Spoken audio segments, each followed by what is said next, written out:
તો નમસ્કાર મિત્રો રઘુજી ઠાકોરે ઠાકોર સમાજના અમુક ટકા આગેવાનો છે એમને એવું કહ્યું કે જો તમારામાં આગેવાનપણું ના હોય ને તો તમે સમાજ બહાર નીકળી જાઓ અને જો તમે કોઈથી ડરતા હો તો આગેવાન બનવાનું મૂકી દો। તો મિત્રો રઘુજી ઠાકોરે કોને કહ્યું અને શા માટે કહ્યું એ હું તમને આગળ વિડીયો એમનો બતાવું। એના પહેલા જો તમે આપણી ચેનલમાં નવા આવ્યા હો તો ચેનલને સબસ્ક્રાઇબ કરી દેજો અને વિડીયોને લાઇક કરી દેજો। તો મિત્રો ત્યાં વિડીયો જોઈ લો પછી આપણે તેના વિશે વાતચીત કરીએ।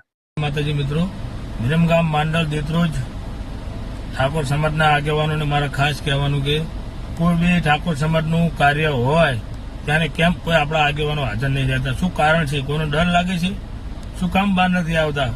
કે કોઈ કે અમને કહેતું નથી? મેસેજ તો વાયરલ કરીએ છીએ, પોસ્ટ મૂકીએ છીએ, લખીને મૂકીએ છીએ, બધા કહે છે કે આવો આવો, કેમ નથી આવતા? શું કારણ છે એનું?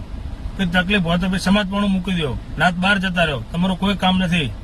જય માતાજી। તો મિત્રો તમે વિડીયો તો જોઈ લીધો હશે। તેમાં રઘુભાઈ એવું કહી રહ્યા છે કે હું ઠાકોર સમાજના આગેવાનોને એટલું કહું છું કે આપણે ગમે તે ઠાકોર સમાજનું કાર્ય હોય કે ગમે તે ઠાકોર સમાજનું કાર્ય હોય તેમાં આગેવાનો કેમ હાજર નથી રહેતા અને તમે કેમ નથી આવતા? અમુક ટકા લોકો આવતા જ નથી અને એવું કહે છે કે અમને કોઈ કહેતું નથી એટલા માટે નથી આવતા। એટલે ભાઈ એવું કહી રહ્યા છે કે તો મેસેજથી અને પોસ્ટ પણ અમે મૂકીએ છીએ, આ બંને દ્વારા તમને જણાવવામાં આવે છે પણ તમે આવતા નથી, તમે કોઈનાથી ડરો છો અને કોઈ કારણ હોય તો કયો। તમે આજે તમારા ન થતું હોય ને તો તમે આ જે આગેવાનપણું છે મૂકી દો અને નાત બહાર જતા રહ્યો। તો ઠાકોર સમાજના ભાઈઓ આજે રઘુભાઈએ જે અમુક આગેવાનોને કહ્યું છે, કયા આગેવાનોને આ વાત કહી છે, જો તમને માહિતી હોય તો તમે જરૂરથી કોમેન્ટ બોક્સમાં લખી દેજો અને જો તમે આપણી ચેનલમાં નવા આવ્યા હો તો ચેનલને સબસ્ક્રાઇબ કરી દેજો અને વિડીયોને લાઇક કરી દેજો।